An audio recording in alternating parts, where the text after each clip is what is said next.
I was 9 years old when my pupils first saw the light of an inflatable dinosaur costume. Through the Halloween parade, it wiggled its tail. Its soft spikes fell up and down as its seductive green body bobbled out.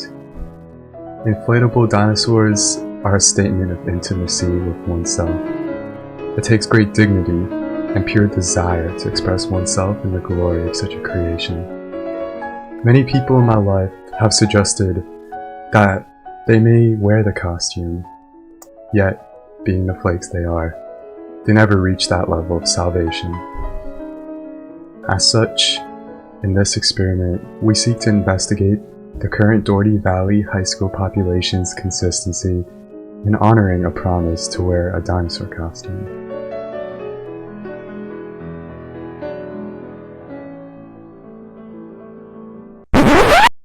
Let's get to it! But what's this project really about? Here we ask the question, can characteristics of an interviewer create response bias? We can answer this by using cluster sampling, randomly selecting a handful of classes, and asking the students of each class this very simple question. Would you wear a dinosaur costume? To make sure our data avoids selection bias, we blocked our classes into 3 categories: freshman mandatory, AP courses, and non-AP elective courses. Now here's a twist.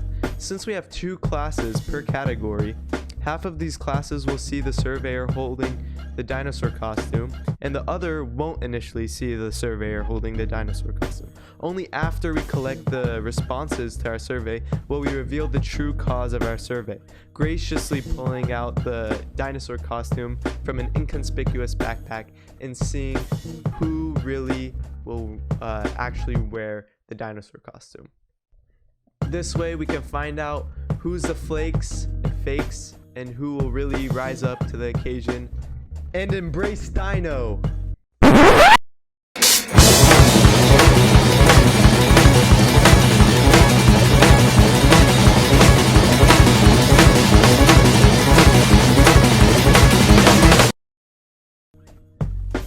We had some problems arise as we administered our survey. The zipper on our costume broke off. This wouldn't let us inflate the costume.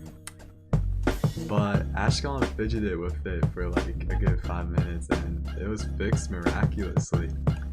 Oh, also to add on, to speed up survey collection, to not upset any teachers, we had to make a process for dressing people up with the costume with our help, like putting it over their heads and helping them into the legs and all that, and that eventually sped up the survey time.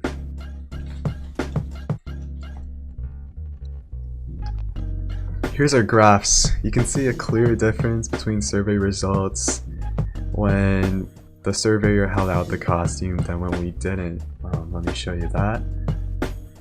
So here's the average percent of responses to the survey when the surveyor held the costume, 58.5%. And now if we go up, the average percent of responses to the survey when the surveyor didn't hold the costume was 72%. So clearly when the surveyor did hold the costume, it did stop people from saying yes on the survey. That's a difference about 13.5%.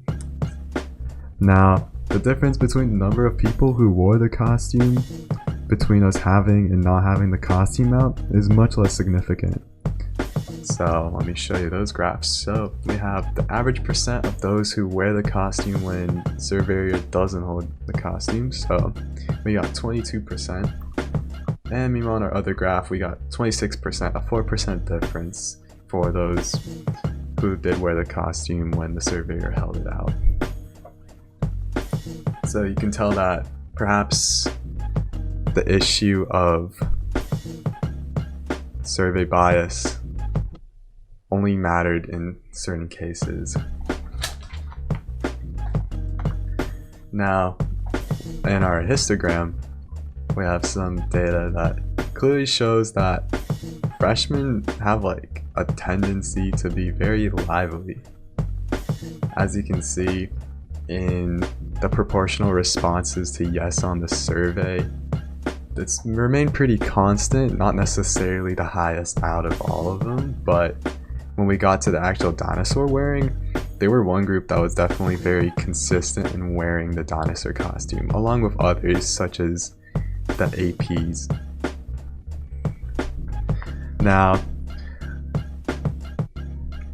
with 143 students at DVHS surveyed and with proper measures taken to block between groups of freshmen, AP, and non-AP elective courses, we believe it's safe to say that this study can generalize the DVHS population. The confounding variable of time from the bell may have caused our data to change, something we did not account for. Potential volunteers may have been lost due to this, especially considering the fact that the bell rung a few times while we were conducting our survey.